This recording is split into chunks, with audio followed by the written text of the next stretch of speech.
বাবাজিরা আমার, এই 5 বছর আগে করোনা ভাইরাস হয়েছিল কি হয়েছিল না? এটা কাদের কামাই? এই কোরআনে আসতেছে, সামনেই আসতেছে বাবাজিরা, সম্পূর্ণ আমাদের হাতের কামাই, আর কিচ্ছু না।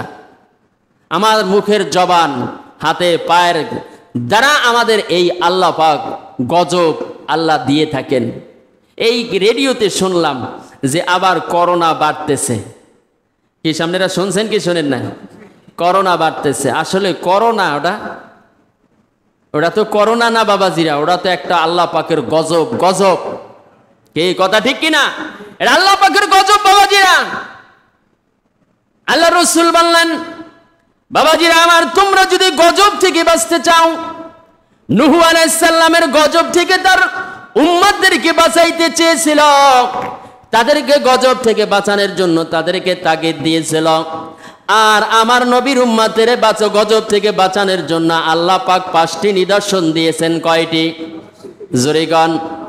5টি নিদর্শন দিয়েছে।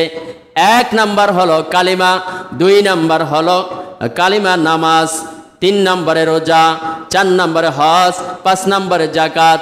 ও বাবাজিরা আমার, 1 নম্বর হলো কালিমা। বান্দা কালিমা মুখে স্বীকার করছ, ওই কালিমা অনুযায়ী তার ইমানটাকে পরিপূর্ণ সঠিক রাখো। এই সঠিক রাখিয়া আমি তোমাদেরকে 5 ওয়াক্ত নামাজ দিলাম। ডেইলি কয় ওয়াক্ত? জোরে বলেন। ডেইলি 5 ওয়াক্ত তোমাকে আমি নামাজ দিলাম। এই 5 ওয়াক্ত নামাজে তোমরা সুন্দর করে উজু করবা, গুলি করবা, নাকে মুখে পানি দেবা, পা ধরবা। করোনা তো দূরের কথা, করোনার বিন্দু পরিমাণ তোমার শরীরে স্পর্শ হবে না। চিৎকার দিয়ে বলেন সুবহানাল্লাহ। করোনা তো দূরের কথা, করোনা তোমার স্পর্শ করতে পারবে না। কোরআনের কথা বাবাজিরা আমার। কিসের করোনা? এটা হলো আল্লাহ পাকের একটা গজব, মানুষকে হেদায়েতের পথে দেওয়ার জন্য। 5 বছর আগে দেখেন নাই, মসজিদে ঢুকতে পারতেন না, ঢুকতে দিত না সরকার। কথা ঠিক কিনা? 5 জনের বেশি জুমা পড়তে পারবা না। ইমাম সাহেব, মুয়াজ্জিন সাহেব, এর চেয়ে আর 2-3 জন। নাহমাদুহু ওয়া নুসাল্লি আলা রাসূলিহিল কারীম, আম্মা বা'দ। আউযু বিল্লাহি মিনাশ শাইতানির রাজীম। বিসমিল্লাহির রহমানির রহিম। আলহামদুলিল্লাহ, আলহামদুলিল্লাহ, আলহামদুলিল্লাহ নাহমাদুহু ওয়া নাস্তাঈনুহু ওয়া নাস্তাগফিরুহু ওয়া নাউযু বিল্লাহি মিন শুরুরি আনফুসিনা ওয়া মিন সাইয়্যাতি আমালিনা। من يهد الله فلا مضل له ومن يضلله فلا هادي له ونشهد أن لا إله إلا الله وحده لا شريك له ونشهد أن سيدنا وسندنا ومولانا محمد أرسله بالحق بشيرا ونذيرا وداعيا إلى الله بإذنه وسراجا منيرا. وقال الله تعالى في كلامه المجيد وفرقان الحميد ولكل وجهة وهو موليها فاستبقوا الخيرات أينما تكونوا يأتيكم الله جميعا إن الله على كل شيء قدير. إن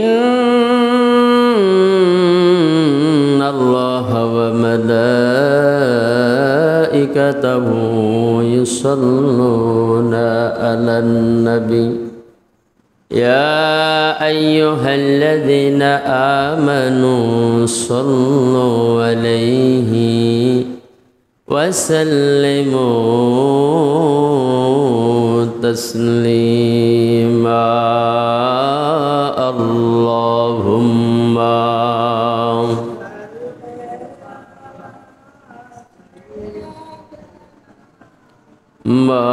مولانا محمد وعلى آل سيدنا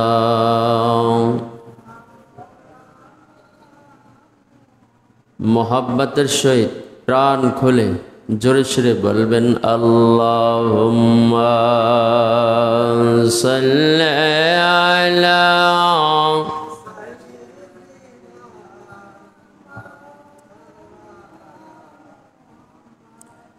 वअला आलि सय्यदिना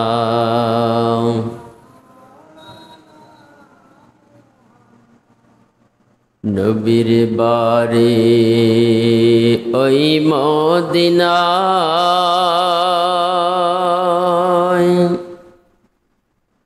जेते मोदेर मने चाय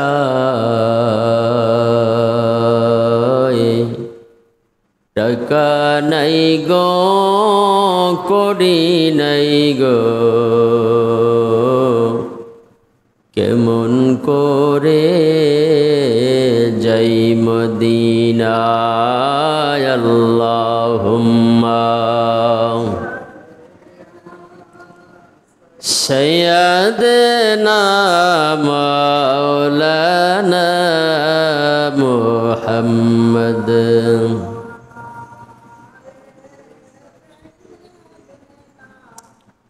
मौलाना मुहम्मद डाना पाखा থাকতো যদি उड़े যেতাম মদিনায়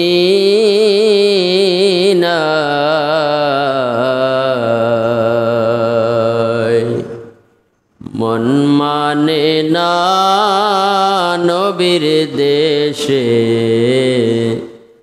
जेते आमार मने चाय अल्लाहुम्मा सय्यदना मौलाना मुहम्मद वअला आलि सय्यदिना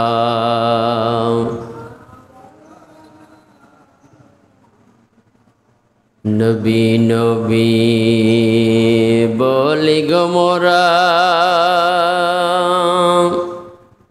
कादी जा रे जा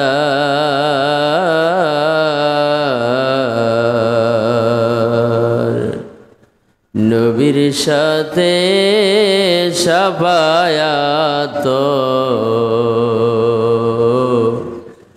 नसीब हलो ना जे आर अल्लाहुम्मा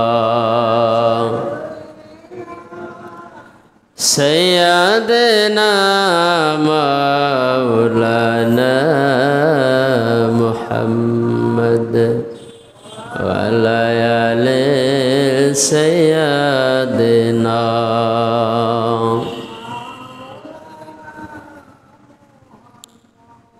ला इलाहा जरे ला इलाहा इल्लल्लाह ला इलाहा इल्लल्लाह ला इलाहा इल्लल्लाह ला इलाहा इल्लल्लाह ला इलाहा इल्लल्लाह ला इलाहा इल्लल्लाह লা ইলাহা ইল্লাল্লাহ। এই দুনিয়ায় আল্লাহ সারা কেহ নাই রে, আল্লাহ সারা কোনো গতি নাই রে, আল্লাহ সারা কোনো উপায় নাই। লা ইলাহা লা ইলাহা ইল্লাল্লাহ, লা ইলাহা ইল্লাল্লাহ, লা ইলাহা ইল্লাল্লাহ, লা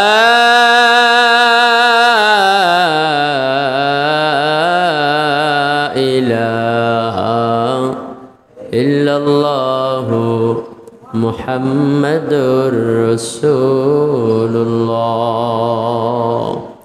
সাল্লাল্লাহু আলাইহি ওয়াসাল্লাম। আল্লাহ পাকের কাছে লাখো শুকর, মহান রব্বুল আলামিন আমাদেরকে জিলহজ মাসের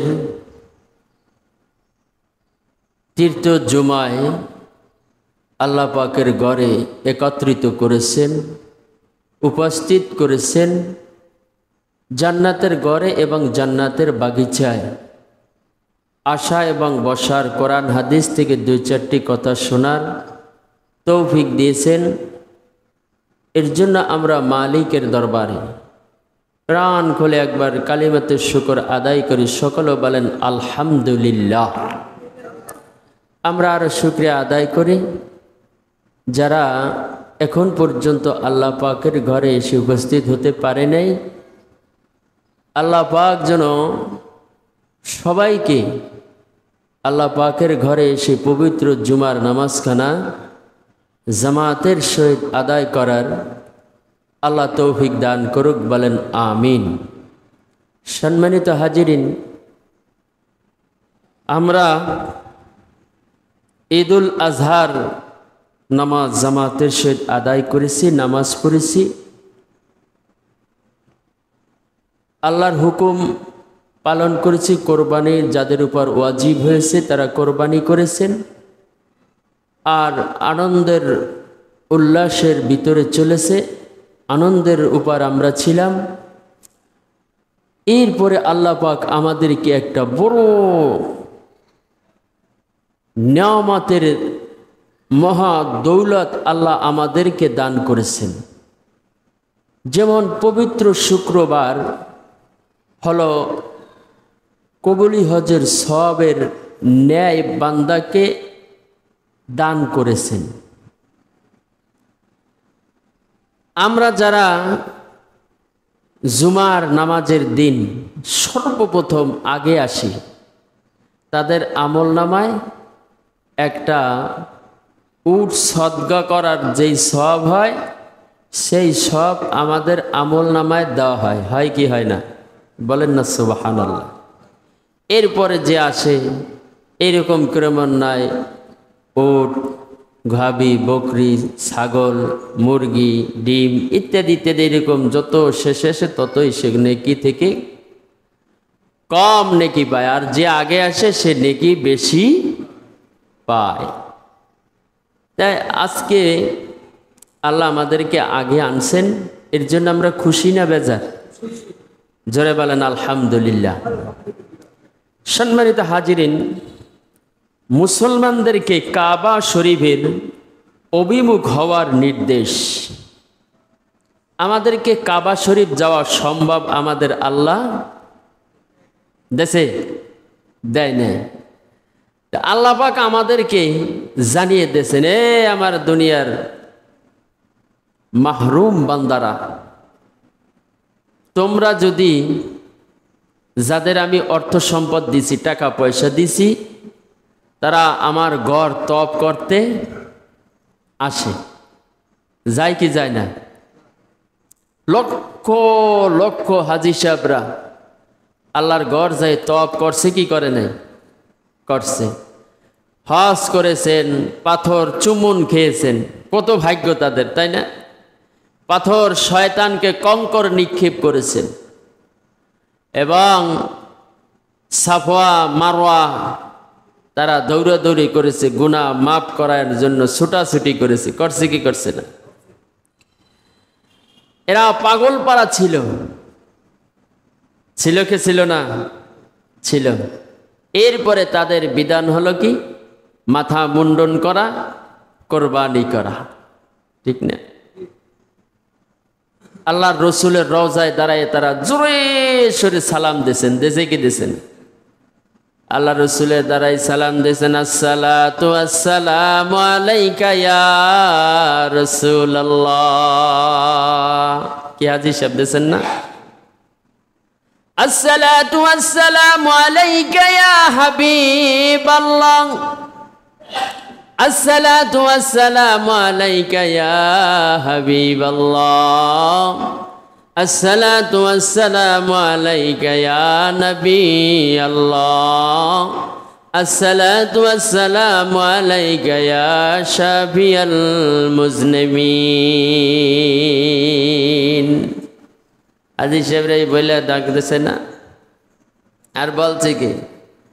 আল্লাহ রসুলের রওজায় যাওয়ার সাথে সাথেই তারা বলছে, লাব্বাইক আল্লাহুম্মা লাব্বাইক লা শারীকা লাকা লাব্বাইক। আল্লাহ, আমি হাজির, আমি হাজির, আপনার দরবারে আমি উপস্থিত হয়েছি। কথা ঠিক কিনা?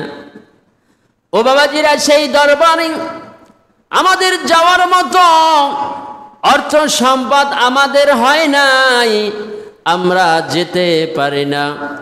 আল্লাহ পাক জানাই দিলেন, ও গুনাহগার উম্মতেরা শোন, তোদের জমিনে কি একটি ঘর আছে? আছে না নাই? আমাদের জমিনের ভিতরে ছোট ছোট ঘর আছে, বড় বড় ঘর আছে। ওই ঘরটাই হলো তোমার কাবা। বলেন সুবহানাল্লাহ। ওই কাবা যাও তোমরা, ওই কাবায় গিয়ে তোমরা ইবাদত বন্দেগী করো, আমার বিধান পালন করো, আমার হুকুম পালন করো। দেখবা ওই কাবা ঘরে যাইয়া যেই নামাজ আদায় করলে যেই সব হয়, ওই সব তোমার আমল নামায় দেওয়া হবে। সুবহানাল্লাহ। এর জন্য আল্লাহ পাক আমি আপনাদের সম্মুখে 148 নম্বর আয়াতে বলছি কি দেখেন, আর প্রত্যেক ধর্ম অবলম্বী ব্যক্তির জন্য এক একটি কেবলা রয়েছে। আছে না নাই? ও ভাই, আছে না নাই? এক একটি কেবলা রয়েছে। যারা ধর্ম অবলম্বী, কাদেরকে বলছে? মুসলমানদেরকে বলছে। যারা ধর্ম অবলম্বী, হ্যাঁ, তাদের এক একটি করে কেবলা রয়েছে, যার দিকে সে মুখ করে থাকে। বলেন না সুবহানাল্লাহ। আপনারা মুখ করে আছেন কোথায়? কেবলার দিকে। কোন দিকে?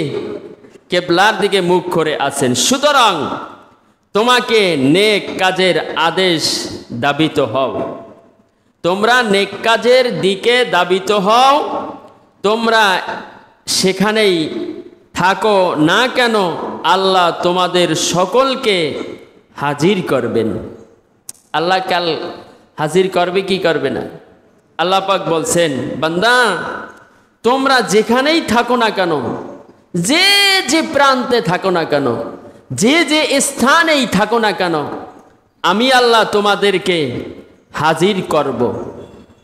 যে যেখানে থাকো সেই সেখানেই বসে আমি তোমাদেরকে সকলকে হাজির করব।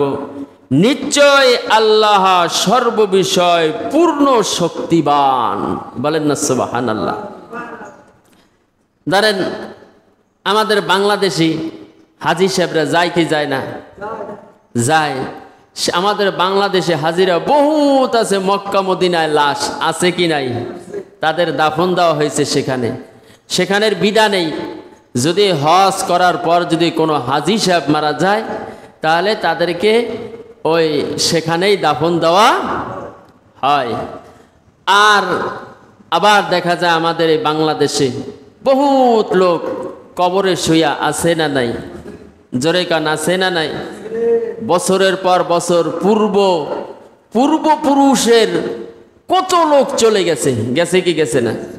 সবাইকে আল্লাহ আবার একত্রিত করবেন, বলেন না সুবহানাল্লাহ। একত্রিত করবেন যারা আল্লাহর ঘরকে বেশি ভালোবাসছে, যারা কিবলাকে বেশি ভালোবাসছে, যারা কিবলাকে বেশি মহব্বত করছে, যারা কিবলার দিকে সব সময়ের জন্য মুখ ঘুরিয়েছিল, আল্লাহ তাদেরকেই ওই কাল হাসরের মাঠে ওই কিবলা মুখেই রাখবেন, বলেন না সুবহানাল্লাহ। পরের আয়াতে আল্লাহ পাক বলেন, ওয়া মিন হাইসু খরাজতা ফাওয়াল্লি ওয়াজহাকা শাতরাল মাসজিদিল হারাম ওয়া ইন্নাহু লাল হাক্কু মির রাব্বিকা ওয়া মাল্লাহু বিগাফিলিনা আম্মা তা'মালুন। সম্মানিত হাজিরিন, আর যেখানে থাকো, আর যেখানে থাকোই আপনি বের হন, আর আপনার চেহারা নামাজ এবং মসজিদের হারামের দিকে রাখবেন, বলেন না সুবহানাল্লাহ।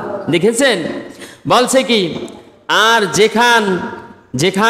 যেখান থাকোই আপনি বের হন, যেখান থেকেই আপনি বের হবেন, যেই স্থান থেকে আপনি বের হবেন সেই স্থান থেকে যে আপনার চেহারা নামাজে, আপনি নামাজি ছিলেন, আপনি নামাজ পড়েছেন, আপনি আল্লাহর হুকুম সঠিক মতন পালন করেছেন, এর জন্য আপনার চেহারাটা মসজিদে হারামের দিকে রাখবেন, বলেন না সুবহানাল্লাহ। এখন কাল হাসরের মাঠে আল্লাহ পাক কিছু বান্দারা বলবেন, আল্লাহ আমি তো দুনিয়ায় বসে আপনার হুকুম পালন করেছি, নামাজ পড়েছি, সঠিক কাজ করেছি, অন্যায় কাজ করি নাই, মিথ্যা কথা বলি নাই, মানুষকে ঠকাই নাই, মানুষকে ধোকা দেয় নাই, আল্লাহ আমাকে ওই মসজিদুল হারামের দিকে রাখেন।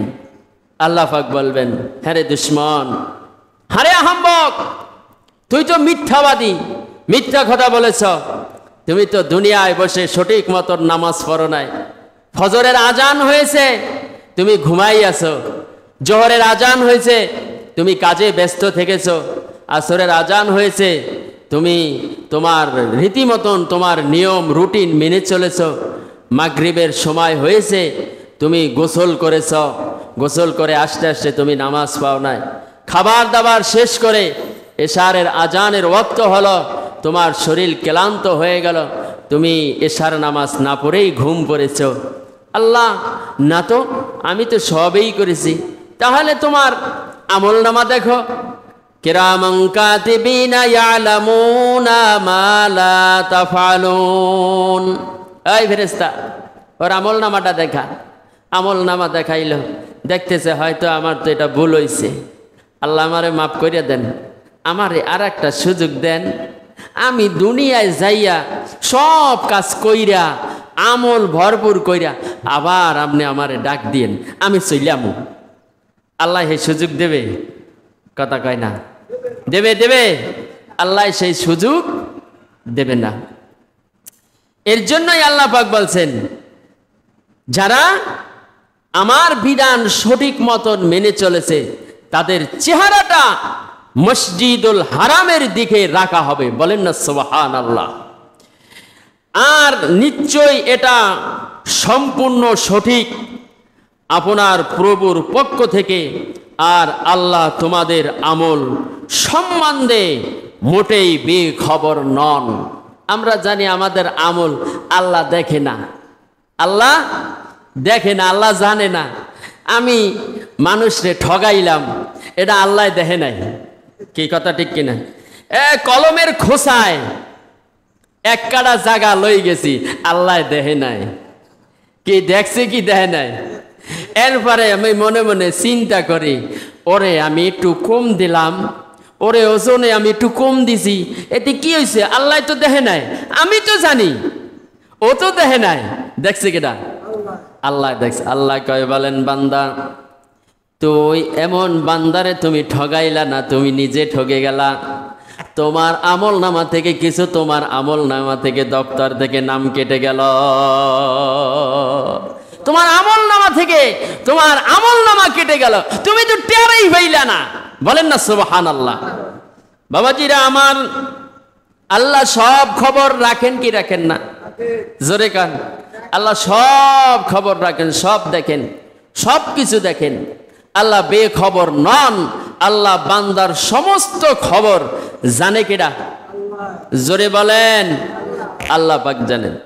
পরের আয়াতে বাবাজিরা আমার 150 নাম্বার আয়াতে আল্লাহ পাক বলেন, আর যেখানে থাকো আপনি বের হবেন, আর আপনি যেখান থেকে বের হবেন, আপনি যেই স্থান থেকে বের হবেন, আল্লাহ পাক বলেন, ও বান্দা তুমি যেই স্থান থেকে বের হবা, সেই স্থান থেকে নিজ নিজ চেহারার মসজিদে হারামের দিকে রাখবেন। এটা মুত্তাকিনদের জন্য। আল্লাহ পাক মুত্তাকিনদের বলছেন, বান্দা তুমি যে স্থান থেকে বের হবা, ওই স্থান থেকে তোমাকে মসজিদুল হারামের দিকে তোমাকে রাখা হবে। বলেন সুবহানাল্লাহ। আর বদকার বান্দারা বলবেন, আল্লাহ আমাকে কি মসজিদুল হারামের দিকে নেওয়া হবে না? আল্লাহ পাক বলবেন, ও আমার ফেরেশতারা, ওই বান্দা কি বলছে শোনো। ফেরেশতারা বলবেন, আল্লাহ এই বান্দা বলছে মসজিদের হারামের দিকে কি তাদেরকে নেওয়া হবে? আল্লাহ পাক বলবেন, না না, সোকান সোকান লিমান গায়রা। ও হলো দুশমন, ও আমার কথা অমান্য করলো, আমার সঠিক কথা মানে নাই, এর জন্য ওকে মসজিদুল হারামের দিকে ওদেরকে নেওয়া হবে না। আমার নেককার লোকদেরকে, আল্লাহওয়ালা লোকদেরকে, নামাজি লোকদেরকে, দিনদার লোকদেরকে, পরেজগার লোকদেরকে, আল্লাহর ওলিদেরকে মসজিদুল হারামের দিকে তাদেরকে অগ্রসর করা হবে। বলেন সুবহানাল্লাহ।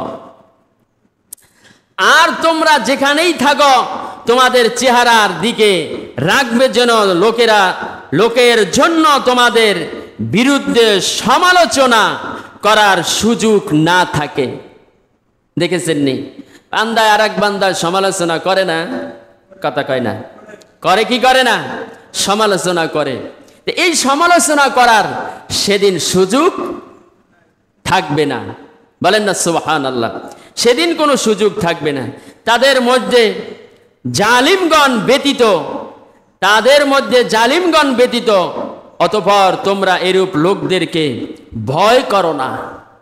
আমরা বেশিরভাগ কি লোকদেরকে ভয় করি? কি করি না? লোকদেরকে ভয় করি। আল্লাহ পাক এখানে বলছেন, ওই সকল জালিমদেরকে তোমরা ভয় করো না, ওই সকল জালিম লোকদেরকে তোমরা দূরে থাকো, ভয় করো না। ভয় করবে কাকে? ইল্লাল্লাযীনা যালামু মিনহুম লা তাখশুহুম ওয়া খাশাউনি ইলাতুম বিন্নি'মাতি আলাইকুম লাআল্লাকুম তাহতাদুন। অতঃপর তোমরা ভয় করবে একমাত্র কাকে? সবাই বলেন, একমাত্র আল্লাহকে ভয় করবে। কিন্তু তাদেরকে তোমরা ভয় করবে না, বরং আমাকে ভয় করার মতো ভয় তোমাদের অন্তরে থাকতে হবে, এবং তোমাদের প্রতি প্রদত্ত নিয়ামত যেই পূর্ণ করে দিতে পারে, তোমাদেরকে যে আমি যেন পূর্ণ নিয়ামত দ্বারা ভরপুর করে দিতে পারি। বলেন না সুবহানাল্লাহ। আমরা নিয়ামত থেকে অনেক দূরে। আমরা মাঝে সাঝে বলি, বিপদ আপদ আসলে বলি, আল্লাহ শুধু আমারই চোখে দেখে, আর কেউ রে চোখে দেখে না। বলি কি বলি না? এই কথা আমরা বলি। আসলে কথাটা কি ঠিক না ভুল? ভুল না? আল্লাহ এখানে বলছেন কি, বান্দা আমি যে তোমাদেরকে নিয়ামত দিয়েছি, এই নিয়ামত যেন তোমাদের পরিপূর্ণভাবে ভরপুর দিয়া যেন আমি রাখতে পারি। বলেন না সুবহানাল্লাহ।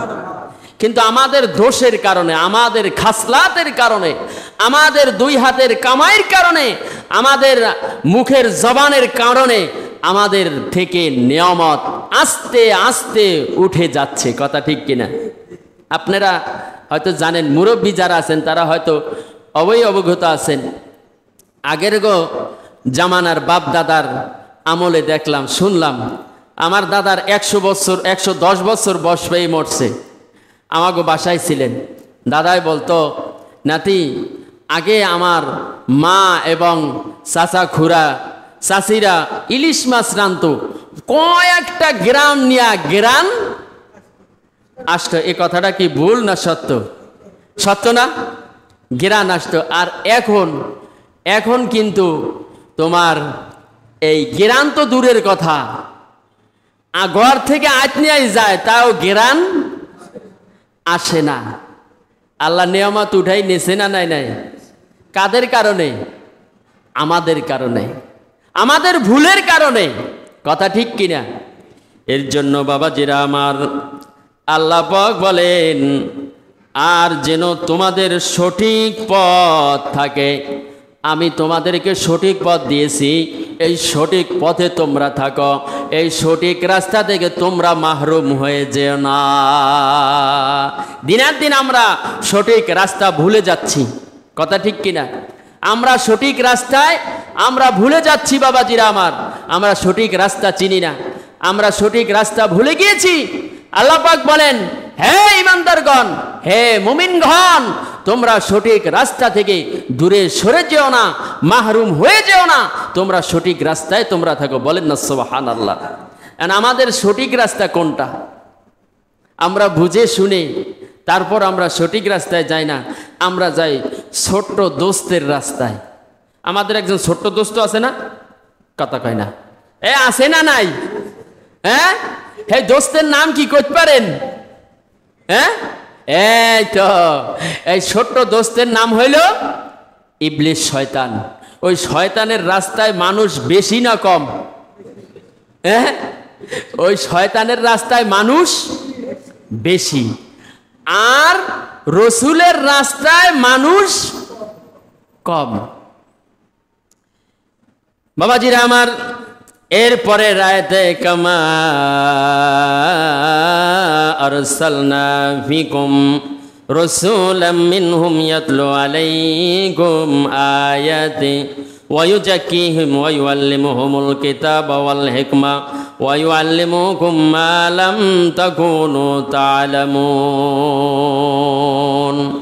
যখন আমি তোমাদের মধ্যে হতে একজন রাসূল প্রেরণ করেছি, তিনি তোমাদেরকে আমার আয়াতসমূহ পাঠ করে শোনান এবং তোমাদেরকে পবিত্র করেন, আর তোমাদেরকে কিভাবে জ্ঞানের বিষয় শিক্ষা দেন, এবং শিক্ষা দেন তোমাদেরকে এমনই বিষয় যা তোমরা জানতে না।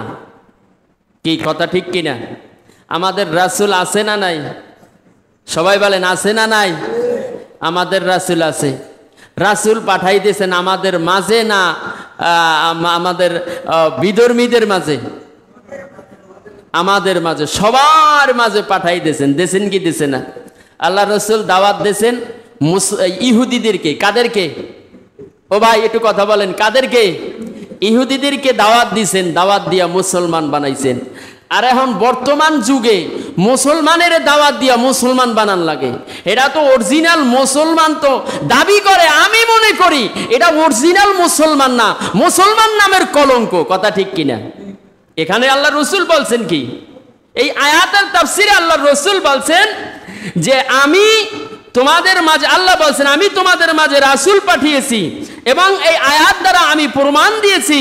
এই আয়াত আল্লাহ রসুল পাঠ করেন, কিন্তু আল্লাহ রসুল যখন কোরআন তেলাওয়াত করেন তখন নমরুদ, হামান, কারুন, ওমান, উতবা, সাহেবা তারা কান লাগাইয়া শুনতো কি শুনতো না?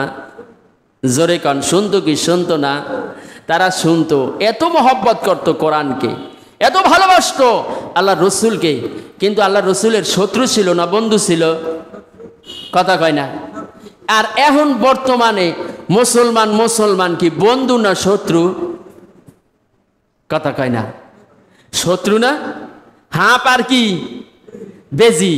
হাঁপ দেখবেন, হাঁপ যদি একখানে আয় আর বেজি যদি একখানে থায়, বলেন তো হাঁপের শক্তি বেশি না বেজির শক্তি বেশি? বেজির শক্তি বেশি। তা ওরা দুইজনে আর দুইজনে সহ্য করতে পারে না, একজনের আর একজনে কি শেষ করতে চায়। আমাদের মুসলমানদের কৃষ্টি কালচারগুলা এরকম হয়ে গেছে, আমাদের মুসলমানদের কৃষ্টি কালচারগুলা এরকম হয়ে গেছে বাবাজিরা আমার। আমরা এক মুসলমান আর এক মুসলমানকে সহ্য করতে পারি না, এক মুসলমান আর আরেক মুসলমানকে ধ্বংস করার জন্য পায়তারা করি আমরা। ইহুদির চক্রান্ত পড়ে, ইহুদির লোভ লালসা দেখিয়ে ইহুদিরা চক্রান্ত করে আমাদের মুসলমানদেরকে শেষ করতেছে। কথা ঠিক কিনা? ও ভাই, কথা ঠিক কিনা? বাবাজিরা আমার, এই 5 বছর আগে করোনা ভাইরাস হয়েছিল কি হয়েছিল না? এটা কাদের কামাই? এই কোরআনে আসতেছে, সামনেই আসতেছে বাবাজিরা, সম্পূর্ণ আমাদের হাতের কামাই, আর কিচ্ছু না। আমার মুখের জবান, হাতে পায়ের দ্বারা আমাদের এই আল্লাহ পাক গজব আল্লাহ দিয়ে থাকেন। এই রেডিওতে শুনলাম যে আবার করোনা বাড়তেছে। কি সামনেরা শুনছেন কি শোনেন না? করোনা বাড়তেছে। আসলে করোনা ওটা তো করোনা না বাবাজিরা, ওটা তো একটা আল্লাহ পাকের গজব। গজব কি? কথা ঠিক কিনা? এটা আল্লাহ পাকের গজব বাবাজিরা। আল্লাহ রাসূল বললেন, বাবাজিরা আমার, তোমরা যদি গজব থেকে বাঁচতে চাও, নূহ আলাইহিস সালামের গজব থেকে তার উম্মতদেরকে বাঁচাইতে চেয়েছিল, তাদেরকে গজব থেকে বাঁচানোর জন্য তাদেরকে তাগিদ দিয়েছিল। আর আমার নবীর উম্মতের গজব থেকে বাঁচানোর জন্য আল্লাহ পাক 5টি নিদর্শন দিয়েছেন। কয়টি?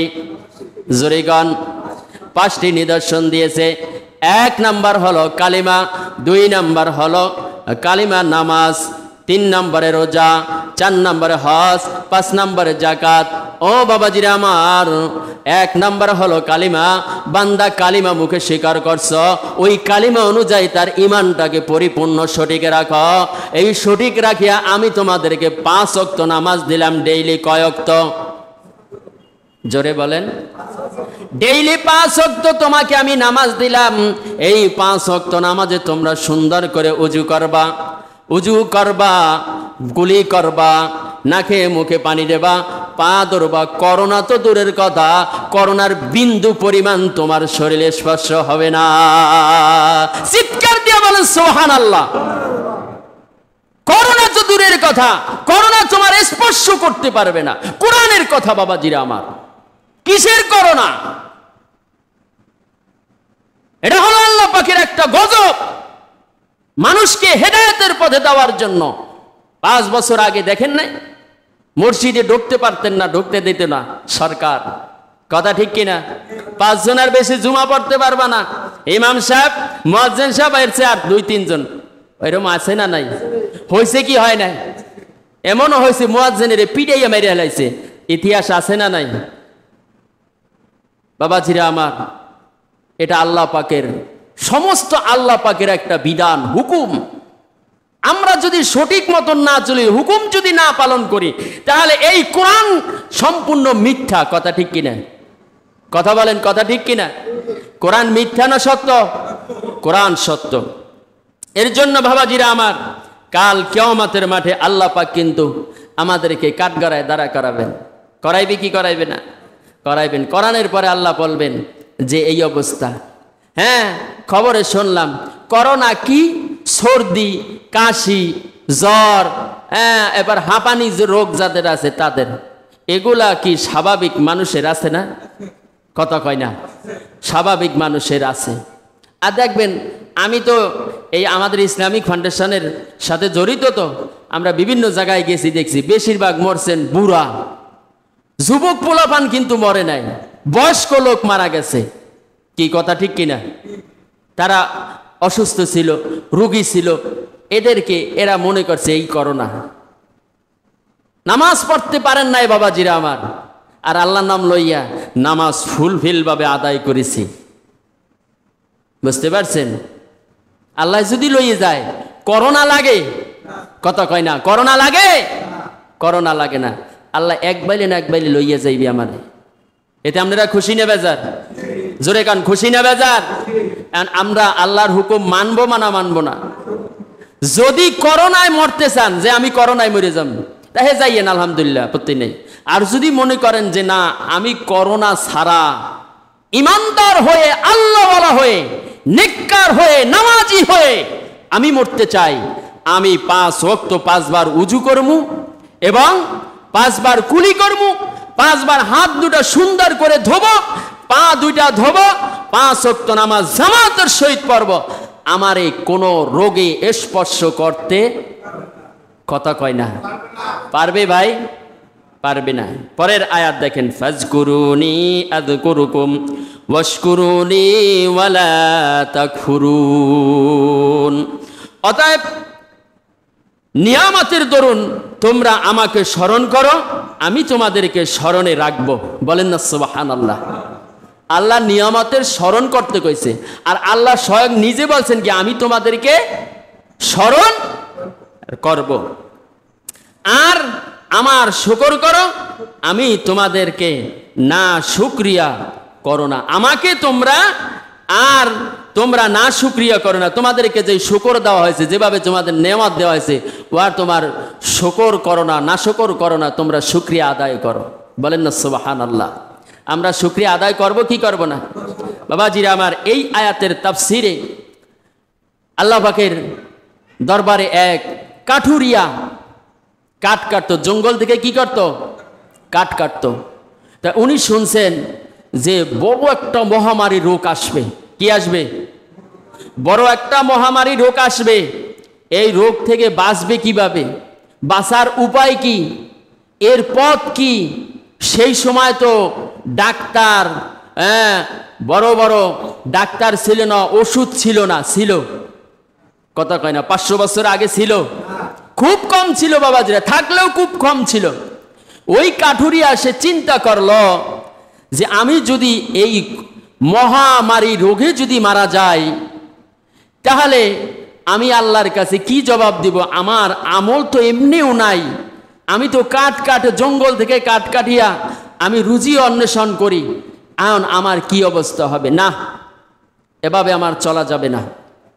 কি করা যাবে? কাঠুরিয়া মনে মনে চিন্তা করলো, আমি যখন কাঠ কাটতে যাব, আগে 2 রাকাত নামাজ আদায় করে তারপরে জঙ্গলে যাব। কয় রাকাত? জোরে বলেন। 2 রাকাত নামাজ পড়ে আমি তারপরে জঙ্গলে যাব। 2 রাকাত নামাজ পড়ে আল্লাহর কাছে দরবারে বললেন, আল্লাহ, আমার ঘরে ছেলে মেয়ে সন্তান ছাড়া আর আল্লাহর রসুল ছাড়া আমার আর কেউ নাই। এখন এই মহামারী রোগে যদি আমাদেরকে শেষ করো, আমরা তো তোমার ইবাদত করতে, জোরে কন, পারবো না। আল্লাহ, তোমাকে রাজি খুশি রেখে আমি জঙ্গলে গেলাম। জঙ্গলে যায়া আমি কাঠ কেটে বাজারে বিক্রি করব। ওই ব্যক্তি 2 রাকাত নামাজ আদায় করিয়া জঙ্গলে যায়া কুড়াল কাঁদে। কুড়াল কোথায়? কুড়াল কাঁদে। ওই কুড়ালে আওয়াজ দিলেন, এই কাঠুরিয়া। অবাক হয়ে চারিদিকে তাকাই দেখতেছেন যে লোকজন দেখে না। 3 বার ডাক দিয়েছেন। এরপরে পাশে তাকালে, কি তুমি কেন ডাক দিলা? তুমি তো মানে কি জট, তোমার তো কোনো কণ্ঠ নাই, তোমার কোনো প্রাণ নাই, তুমি কিভাবে ডাক দিলা? কুড়াল বলতেছে, আমাকে আল্লাহ অর্ডার দিয়েছেন, আমার জবানটা খুলে গিয়েছে, আমার জবানটা খুলে গিয়েছে। বলছে, কাঠুরিয়া, তুমি আমাকে কুড়াল নালা আমার কাঁধে নিলা, যখন তুমি গাছে কোপ দিবা, আল্লাহর বিধান ছাড়া তুমি গাছে কোপ দিবা না। সুবহানাল্লাহ। কোরালটা হাতে লইয়া যখন গাছের গোড়ায় কোপ দিবেন, বিসমিল্লাহির রহমানির রহিম বলিয়া গাছের গোড়ায় কোপ দিল। কোপ দেওয়ার সাথে সাথে গাছের জবান খুলে গেল। বলো, কাঠুরিয়া, আজকে তুমি আমাকে কাঠ কেটে নিয়ে বাজারে বিক্রি করবা, এমন লোকের কাছে বিক্রি করবা যে নামাজ পড়ে 5 ওয়াক্ত, বিনমাজির কাছে তুমি বিক্রি করবা না। সুবহানাল্লাহ খান। বিনমাজির কাছে তুমি কাঠ বিক্রি করবা না, আমাকে নামাজি লোকের কাছে কাঠটা বিক্রি করবা। ওই নামাজি আবার আমাকে নিয়ে আবার বিসমিল্লাহ বলি আমার চুলায় দিবে, আর আল্লাহ অনবরত তোমার আমল নামায় নেকি দেখতে থাকবে। ওই বান্দার আমল নামায় নেকি উঠতে থাকবে। এই নেকি কাল কিয়ামতের মাঠে ওজন দেওয়া হবে। ওজন দিয়া যখন সমস্ত উম্মতি মুহাম্মাদেরকে দেখাইবে, দেখানোর সাথে সাথে তারা চিন্তা করবে, হায় রে আফসোস, এই কাঠুরিয়া নামাজ পড়ার কারণে, এই কাঠুরিয়া আমল করার কারণে আজকে তার আমল নামা ওজন দিছে, ওজন তার আমল নামা বাড়ি হয়ে গেল, আল্লাহ তাকে জান্নাতের মেহমান বানাইনো। বলেন না সুবহানাল্লাহ। কাঠুরিয়া কাঠ কেটে নিয়ে বাজারে বিক্রি করতে গেল। বাজারে যাওয়ার সাথে সাথে এক সাদা পোশাকওয়ালা ব্যক্তি আইসে বলে, ও কাঠুরিয়া ভাই, তোমার এই লাকড়িটা বেচবা? কয়, আপনার দ্বারে বেচতে পারি, আমার একটা শর্ত। কি? কয়, বলেন তো নামাজ কয়ক? তো চিন্তা করছেন, কাঠুরিয়া প্রশ্ন করছে, বলেন তো নামাজ কয়ক? তো লোকটি হাসিয়া বললেন, কাঠুরিয়া ভাই, আল্লাহর বিধান, রসুলের হুকুম, এটা মনে হয় নামাজ 5 ওয়াক্ত ডেইলি। কয়লি? ডেইলি কয়ক? তো 5 ওয়াক্ত নামাজ। বলেন তো ফজরে কয় রাকাত নামাজ? কাঠুরিয়ারে বললে, কাঠুরিয়া ভাই, আমার আল্লাহর হুকুমে আমি ফজরে 4 রাকাত নামাজ পড়ছি। কয় রাকাত? জোরে কন। 4 রাকাত। কি কি? 2 রাকাত হলো ফরজ, সর্বপ্রথম ফরজ 2 রাকাত, ঠিক না ভাইরা? হ্যাঁ,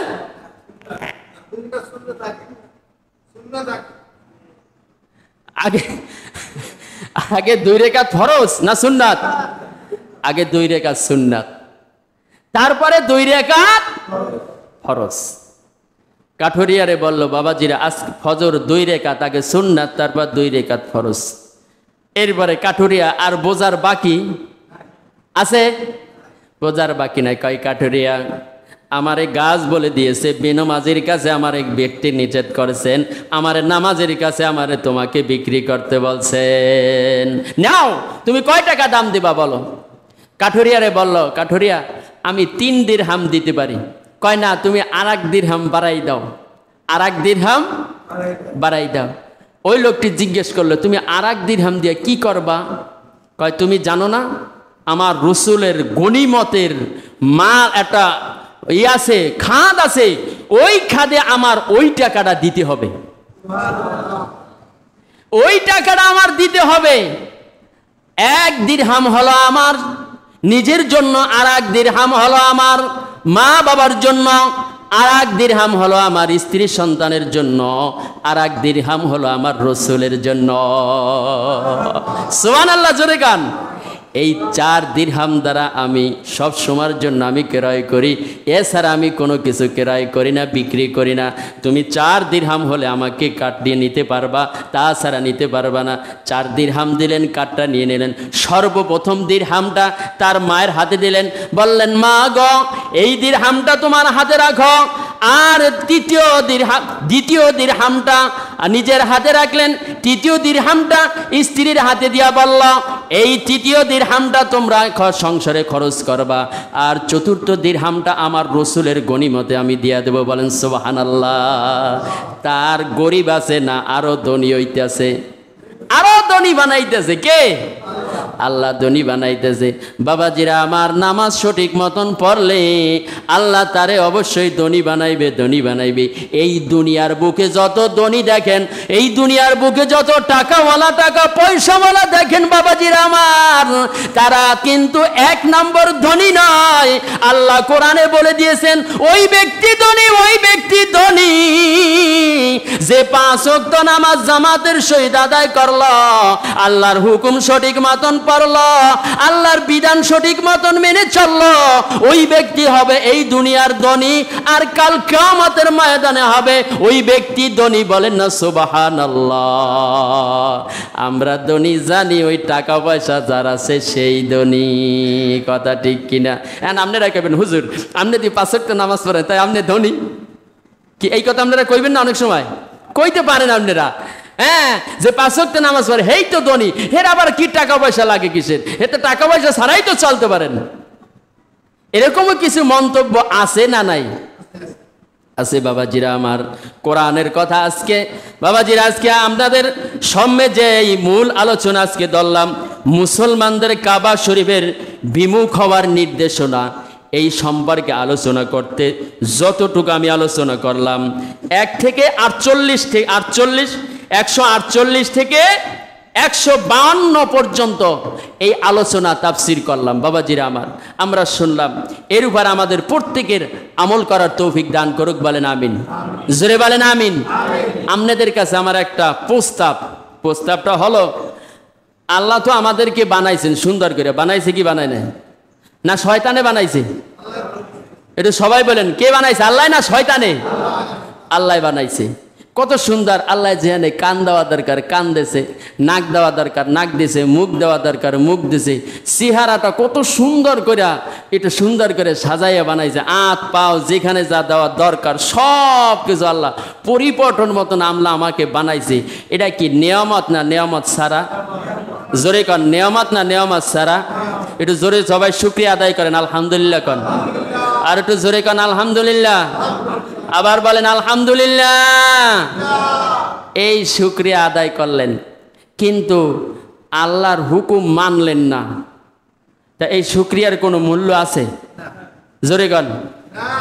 এখন আজকে শুক্রবার দিন, জুমার নামাজের দিন, দেখবেন অনেক হতবাগা পোড়া কপাল রাস্তায় রাস্তায় ঘরে দোকানে দোকানে বইসা রইছে, গাছ কান্দে লইয়া হাঁটে, জুমার নামাজটা পড়তে আইতে পারে নাই।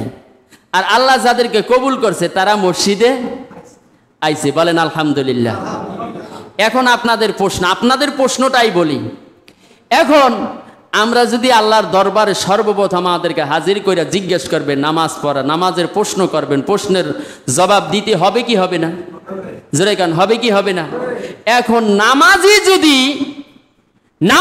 যদি এক ওয়াক্ত নামাজ সঠিক মতন না পড়ে, ঘরের লাগে মসজিদ হওয়া সত্ত্বেও, মসজিদে বাড়ি থাকা সত্ত্বেও যারা মসজিদে আইসা নামাজ না পড়ে, তখন এই মসজিদে গিয়ে আপনাকে দোয়া দেবে না বদদোয়া দেবে?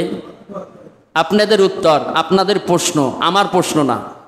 আপনারা বাড়িতে আছেন, মসজিদে এসে জামাতে নামাজ পড়লেন না, মসজিদে ঘরে বইয়া হইয়া রইছেন, মোবাইল একটা টেপতেছেন, নাইলে টিভি দেখতেছেন। আজানের ওয়াক্ত হয়েছে, নামাজ আজান হয়েছে, নামাজের ওয়াক্ত প্রায় শেষ পর্যায়ে শুইয়া রইছেন। আছেন না নাই? আছে না নাই বাবাজিরা আমার? এই মসজিদ আপনাকে কাল কিয়ামতের মাঠে আপনার পক্ষে রিপোর্ট দেবে না বিপক্ষে রিপোর্ট দেবে? কথা কন, জোরে কথা কন। পক্ষে না বিপক্ষে?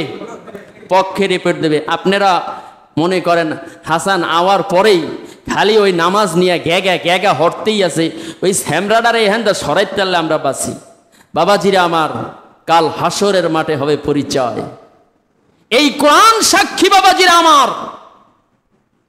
বাড়িতে থাকা সত্ত্বেও একজন পুরুষও যদি আপনারা বাড়িতে বইয়া নামাজ পড়েন, নামাজ হবে না, হবে না, হবে না। কোরআনের কথা, আমার কথা না। আপনারা মনে করেন যে আমি মসজিদে এসে যাইতে পারলাম না, তাই ঘরে বইয়ে নামাজ পড়ি, হবে না। আল্লাহ রসুলের স্পষ্ট কথা। আমার মনে হয়, আমার ইচ্ছা হয় ওই গড্ডারে আমি আগুন দিয়ে জ্বালাই দেই না। শুধু ওই ঘরে ছোট্ট ছোট নাবালক শিশু বাচ্চারা আছে, মা বোনেরা আছে, এর জন্য আমি ওই ঘরটাকে আগুন দিয়ে জ্বালাই দেই না। না, আমার ইচ্ছা হয় আমি ওই ঘরটারে আগুন দিয়ে জ্বালাই দেই। ফজরের সময় 3জন 4জন দিয়ে নামাজ পড়তে হয়, বড় আফসোসের বিষয়। মসজিদটা কেন করলেন আপনারা? আপনারা কেন মসজিদটা করলেন? আমার এইটাই প্রশ্ন আপনাদের কাছে। ফজরের সময়, জোহরের সময়, আসরের সময় প্রত্যেকে বাড়ি বাড়ি আমি যদি টহল দিই, গুল্লা দিই, প্রত্যেকের ঘরে ঘরে 2জন 1জন করে পুরুষ লোক থাকে, তারা আজান শোনা সত্ত্বেও মসজিদে আসেন না। কাল কিয়ামতের মাঠে মুসিবতের সময় আপনাদের জবাবদিহি করতে হবে।